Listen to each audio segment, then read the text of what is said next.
नमस्कार दोस्तों, भारत एक सोच देख रहे हैं आप। दोस्तों, बड़ी खबर ये है कि भारतीय जनता पार्टी अपने कई सांसदों का टिकट काटने जा रही है और उनको लाल कृष्ण आडवाणी और मुरली मनोहर जोशी जैसे बड़े नेताओं की तरह मार्गदर्शन मंडल में डालने जा रही है। ऐसा हम क्यों कह रहे हैं, इस वीडियो के जरिए हम आपको बताने जा रहे हैं। इसके पीछे की वजह, मेन वजह यह है दोस्तों कि इन नेताओं की, इन सांसदों की उम्र जो है वो 75 साल पूरी होने जा रही है और भारतीय जनता पार्टी ने खुद का यह नियम बनाया हुआ है कि अगर 75 साल आपकी उम्र हो जाती है तो आप चुनाव नहीं लड़ सकते। तो उत्तर प्रदेश की 80 लोकसभा सीटों पर लगातार हर एक पार्टी कोशिश कर रही है कि किस तरह से चुनाव जीता जाए, लेकिन इन 75 साल जो उम्र पूरी कर रहे हैं नेता, ये जिताऊ प्रत्याशी साबित हो सकते हैं भारतीय जनता पार्टी के लिए। और अगर इनको हटाया जाता है, अगर इनका टिकट काटा जाता है, तो यह भारतीय जनता पार्टी के लिए एक बड़ी मुसीबत साबित हो सकती है। उनकी जगह कौन नया चेहरा आएगा या फिर उनकी जगह कौन चुनाव लड़ेगा, यह बड़ा सवाल है। और क्या इन वरिष्ठ नेताओं की जगह लेकर वो नया चेहरा, वो करिश्मा दिखा पाएगा? इसी पर आज हम बातचीत करने जा रहे हैं दोस्तों, और आपको बताने जा रहे हैं उन नामों की लिस्ट कि किसके किसके टिकट कटने जा रहे हैं भारतीय जनता पार्टी की तरफ से। दोस्तों, सबसे पहले नाम आता है केंद्रीय मंत्री रह चुके हैं अटल बिहारी वाजपेयी सरकार में संतोष गंगवार, जिनका जन्म हुआ था 1 नवंबर 1948 को और ये बरेली से सांसद हैं। संतोष गंगवार जो कि बरेली से सांसद हैं, भारतीय जनता पार्टी के टिकट पर इन्होंने चुनाव लड़ा था, चुनाव जीता था। लेकिन अब बात यह है दोस्तों कि 75 साल की उम्र ये पूरी करने जा रहे हैं और कहा यह जा रहा है कि बीजेपी इनका टिकट काट सकती है। लेकिन बरेली से अब इनकी जगह कौन चुनाव लड़ेगा? अगर 75 साल का क्राइटेरिया यहां पर पूरा किया जाता है तो इनकी जगह पर कौन चुनाव लड़ेगा? और सवाल वही है दोस्तों कि क्या वो जिताऊ प्रत्याशी होगा? इंडिया गठबंधन सामने है, उसके सामने क्या ये जिताऊ प्रत्याशी होगा? चलिए दोस्तों, दूसरे नाम की बात करते हैं। प्रयागराज से नाम सामने आ रहा है रीता बहुगुणा जोशी का। रीता बहुगुणा जोशी जो कि पहले कांग्रेस में हुआ करती थी, बीजेपी का दामन उन्होंने थामा, भारतीय जनता पार्टी के टिकट पर चुनाव लड़ा और उसके बाद जीत हासिल की। इनका जन्म 22 जुलाई 1949 को हुआ था। दोस्तों, ये भी 75 के पास पहुंच रही हैं और इनका भी टिकट कहा जा रहा है कि कट सकता है। और इनकी जगह चुनाव कौन लड़ेगा, यह बड़ा सवाल है। दोस्तों, जुलाई के महीने में 75 साल की उम्र पूरी हो जाएगी रीता बहुगुणा जोशी की, और ऐसे में 75 पार नेताओं की लिस्ट में उनको रखा जा सकता है। कहा यह जा रहा है कि भारतीय जनता पार्टी रीता बहुगुणा जोशी को चुनाव नहीं लड़वा सकती है और वहां पर उनका टिकट कट सकता है और उनकी जगह पर किसी और को टिकट दिया जा सकता है।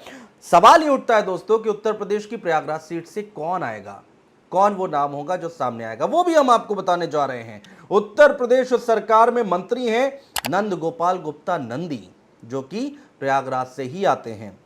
वो चर्चाएं जोरों पर हैं कि वो प्रयागराज से चुनाव लड़ सकते हैं। सवाल वही है दोस्तों कि क्या रीता बहुगुणा जोशी ने जो करिश्मा दिखाया था 2019 में, नंद गोपाल गुप्ता नंदी क्या वो करिश्मा दिखा पाएंगे? ये बड़ा सवाल है, देखने वाली बात होगी कि क्या होता है। इसके बाद कानपुर से सांसद हैं सत्यदेव पचौरी, जो कि 76 साल के हैं।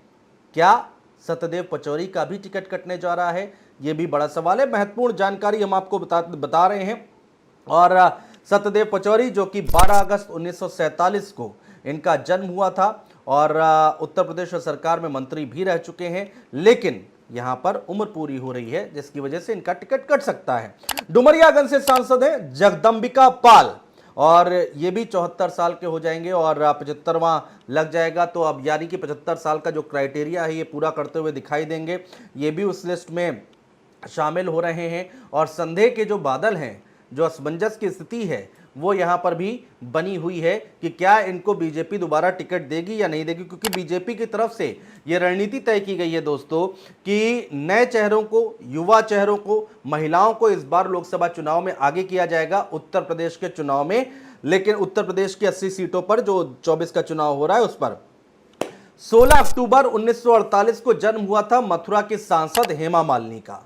हेमा मालिनी जो कि आप सब जानते हैं एक्ट्रेस हैं और 75 साल की हो रही हैं और अगले चुनाव में यानी कि 24 के चुनाव में वो उनको टिकट दिया जाएगा कि नहीं दिया जाएगा। बहुत संभावनाएं हैं कि मथुरा से टिकट कट सकता है हेमा मालिनी का। मेरठ की बात करते हैं दोस्तों। मेरठ से सांसद हैं राजेंद्र अग्रवाल, वो भी इस लिस्ट में शामिल हैं, उनका नाम भी इसमें शामिल है। क्या उनको भी यहां पर टिकट उनको नहीं दिया जाएगा बीजेपी की तरफ से? सवाल, मूलभूत सवाल वही है कि राजेंद्र अग्रवाल की जगह कौन लड़ेगा तो क्या जिता पाएंगे? फिरोजाबाद की बात करते हैं दोस्तों। अगला नाम चंद्रसेन जादौन, जो कि अब 70 पार कर चुके हैं। उसके बाद अब ये कहा जा रहा है कि इनको भी साइडलाइन किया जा सकता है पार्टी की तरफ से, धीरे करके इनको किनारे लगाया जा सकता है। 24 के चुनाव में इनको टिकट नहीं दिया जाएगा, ऐसी चर्चाएं चल रही हैं। अगला नाम कौन सा है दोस्तों? देवरिया की अगर हम बात करते हैं, देवरिया सांसद हैं रमापति राम त्रिपाठी, जिनका नाम भी इस लिस्ट में है, टिकट कटने की लिस्ट में है।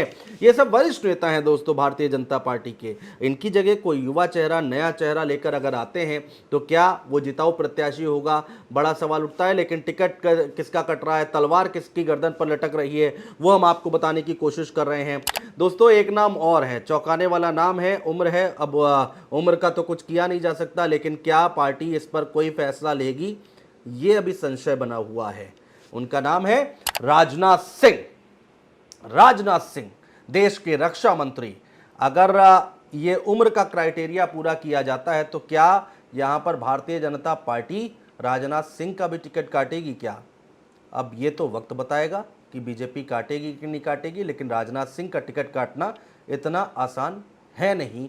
कद्दावर नेता हैं, बड़े नेता हैं। तो अभी तक तो बीजेपी की तरफ से इस पर कोई पुष्टि की नहीं गई है, इस पर किसी तरह का कोई ऑफिशियल बयान जारी नहीं किया गया है। लेकिन जो ताज़ा रणनीति है उसके आधार पर, जो सियासी माहौल है उसके आधार पर, थोड़ा सा यहां पर बीजेपी अपने आप को लचीला भी कर सकती है। यानी कि थोड़ा सा यहां पर देखने वाली बात होगी कि आप बीजेपी स्कोप छोड़ेगी कि नहीं। इस क्राइटेरिया को अगर साइड रखें तो जो जिताऊ प्रत्याशी हैं, वरिष्ठ प्रत्याशी, उनको दोबारा टिकट देती है या फिर नहीं देती है। फिलहाल ये नाम हमारे सामने हैं और इन नामों की चर्चाएं सियासी गलियारों में बहुत ज्यादा हो रही है दोस्तों कि इनका टिकट कटना तय है। बहुत शुक्रिया दोस्तों।